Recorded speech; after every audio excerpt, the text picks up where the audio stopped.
댄스 파티인지 시위인지 구분이 안 간다. 오늘 저녁엔 나도 한번 나가볼 생각이다.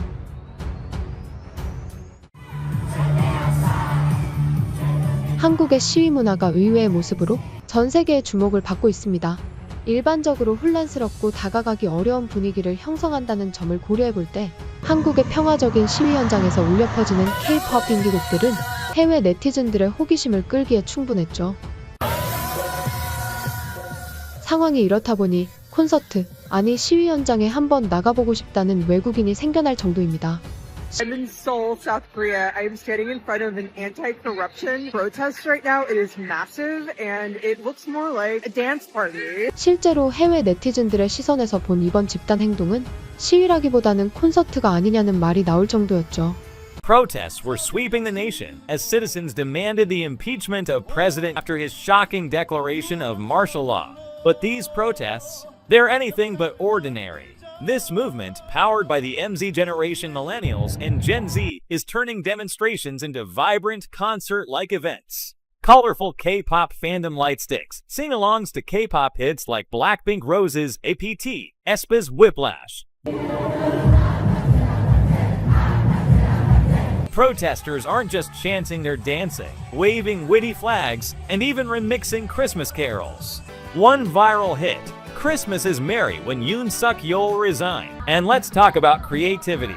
Many groups carried flags with quirky, humorous names to stand out in the crowd, from labor unions to church groups, adding a unique flair to this tradition. And the unity doesn't stop there. Supporters are prepaying for meals and coffee at local shops to keep their fellow demonstrators energized by a powerful display of solidarity. On 7 December, a massive crowd of over 1 million gathered outside the National Assembly, demanding action. The atmosphere? Peaceful yet passionate. 이에 대해 한 해외 네티즌은 한국의 시위 문화는 이미 격이 다른 수준이다. 계엄령 시행 시도가 실패한 지 고작 며칠이 지난 지금 서울 국회 밖에서 열린 탄핵 찬성 집회에서는 이런 콘서트가 펼쳐지고 있다며 매우 이색적인 모습에 큰 관심을 보이기도 했죠. 또한 영국 일간지 가디언은 K-POP, 야광봉, 셀카, 떡볶이, 순대 등 푸드트럭이 난무하며 축제 분위기를 띄우고 있다. 주로 젊은 여성 시위대가 K-POP 라이트 스틱을 휘두르고 있는 모습은 중장년 세대와 새로운 연대감을 만들어내며 감동을 주고 있다. 비록 그들이 지금 혼란스러운 전국을 띄고 있지만 젊은 세대에 머지않아 그들이 원하는 바를 이룰 것이라는 예감이 든다며 극찬을 아끼지 않았습니다. 한편 홍콩 일간지 사우스차이나 모닝포스트는 의외의 모습에 주목을 했는데요. 그들은 한국의 K-POP 스타가 계엄령에 대해 목소리를 내야 한다는 압박감에 직면해 있다며 한국의 최고 문화 수출품 중 하나로 여겨지는 K-POP 스타들은 정치인이 아니라는 이유로 발언을 꺼리고 있으나 이로 인해 그들은 민주주의에 무임승차한다는 비판을 마주하고 있다며 현재 한국 연예계에 끼친 영향에 대해 보도하기도 했죠. 빌보드지는 중장년 세대들이 목숨을 걸고 다투던 1980년대의 시위와 다르게 세대가 교체되며 시위대의 구성이 급격하게 변하고 있다. 그러나 이러한 시위 문화의 변화는 의외로 청년 세대와 기성 세대 간의 거리를 좁혀주는 긍정적인 효과를 낳고 있다고 분석하기도 했습니다. 한편 상황이 이렇게 흘러가며 계엄령 직후 한국 경제가 큰 어려움을 겪게 될 것이라는 예측과는 다르게 특이한 시위 문화로 각종 언론 매체에서 화제가 되자 현재 외신 기자들 사이에서는 한국의 시위 성공 배경에 대해서 저마다의 의견을 드러내고 있습니다.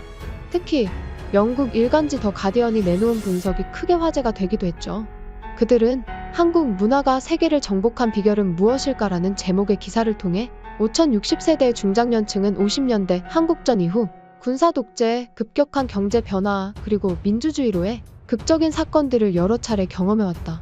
덕분에 이 시기에 태어난 창작자들은 풍부한 감정과 영감을 얻게 되었으며 이는 골드러시, 즉 한국이 문화 초강국으로 성장하게 된 발판으로 활용되었다며 5060세대의 역사적 아픔이 아이러니하게도 이번 시위를 성공적으로 이끈 배경이 되었다며 날카로운 분석을 이어나간 것이었죠.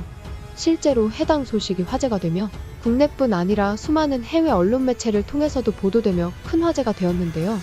사실 빈곤, 과도한 경쟁 문화, 빈부격차 등 대부분의 국가가 장기간에 걸쳐 가까스로 선진국에 발돋움한다는 점을 고려해볼 때 특정 세대가 고작 해야 한두 건 경험할 수 있는 보편적인 사회 문제를 고작 수십 년 만에 놀라운 성장을 이룩한 대한민국에서는 이러한 성장에 필연적으로 발생할 수밖에 없는 사회 문제를 한국의 60, 70년생들이 오롯이 고통을 감내해야 했을 것이라는 분석인 것이었죠.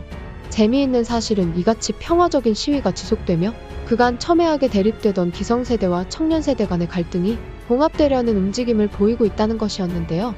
실제로 시위곡으로 사용된 로제의 아파트를 필두로 윤수일의 아파트, 무한궤도의 그대에게 등 응원봉과 촛불을 흔들며 떼창을 만들어냈고 결과적으로 세대를 초월한 다양한 시민들을 한데 엮는 결과로 이어졌기 때문이었죠.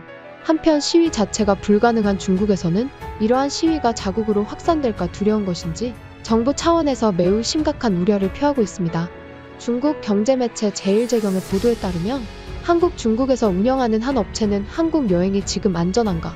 라는 질문을 가장 많이 받고 있으며 이로 인해 손님들이 환불을 요구하는 경우가 빗발치고 있다는 점에 대해 언급했는데요. 중국의 경우 집단이 정치적 견해를 밝히는 데 있어 그야말로 목숨을 걸어야 할 만큼 위험한 국가로 알려지고 있습니다. 그렇기에 시위라는 건 생각조차 해본 적 없는 이들에게 이번 사태는 매우 생소한 개념이었을 것입니다. 실제로 지난 11월 허난성의 수도와 카이펑을 연결하는 도로를 따라 자전거를 타기 시작한 젊은 청년 세대들이 늘자 중국 정부는 지방 각 대학을 통해 이들의 집단 행동 금지령을 명하고 선두에 달리던 일부 인사를 체포하여 조사한 건 꽤 유명한 사건이죠.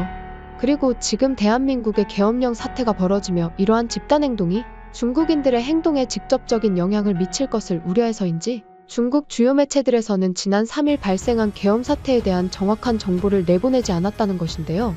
당시 중국 네티즌들은 그래서 한국이 어쨌다는 건데 왜 정확한 설명이 없는 것이냐 등의 반응을 보였으나 이튿날 오전 8시 36분경 검색 포털 사이트 바이두를 필두로 한국의 계엄 사태에 보도가 되며 뒤늦게 이번 사태가 중국인들에게 알려지게 된 것이었죠. 이번 사태에 대해 말을 아끼던 중국 측이 12일 정례 브리핑을 통해 갑작스럽게 입장을 밝히기도 했는데요. 마오 대변인은 중국은 한국의 내정에 대해 논평을 하지 않지만 대국민 담화에서 언급된 내용에 문제가 있어 바로잡고자 한다. 그들은 이번 사태를 근거로 중국 간첩이 그 원인이었다고 하지만 중국 정부는 중국 국민에게 현지법을 준수할 것을 일관되게 요구해왔으며 앞서 벌어진 일련의 사건은 정부의 뜻에 반하는 일부 세력으로 여겨진다. 아울러 중국은 한국 측이 중국 국민에 대한 사건을 공정하게 처리하고 사건 처리 상황을 적시해 중국 측에 보고할 것을 재차 촉구한다며 마치 자국민에 대한 엄중한 법의 처벌이 내려질 경우 이에 상응하는 보복이 이어질 것이라는 양 반협박식으로 불만을 터뜨린 것이었죠. 이들이 언급한 일련의 사건은 지난 6월 중국인 3명이 드론을 띄워 부산에 정박 중이던 미국 항공모함을 촬영하다 적발된 사건, 그리고 지난달 40대 중국인이 드론으로 국정원을 몰래 촬영하다가 붙잡힌 사건을 언급한 것으로 추측되는데요. 이에 대해 대중무역협상 전문가는 국가 차원에서의 여행 제고국으로 선정되었음에도 불구하고 여전히 K-팝의 이색 시위를 느껴보고 싶다는 중국 여행객들이 생겨나자 반대로 한국의 이미지를 악화시킬 목적으로 대국민 담화에서 언급된 간첩법을 근거로 꼬투리를 잡기 위함으로 추측하기도 했죠. 무력 충돌은커녕 질서정연한 모습으로 평화로운 모습을 띠는 시위. 이것이야말로 한국의 진정한 K-팝 문화가 아닐까 생각합니다. 재미있게 보셨다면 구독 한 번씩만 부탁드립니다. 지금까지 궁금해요였습니다. 감사합니다.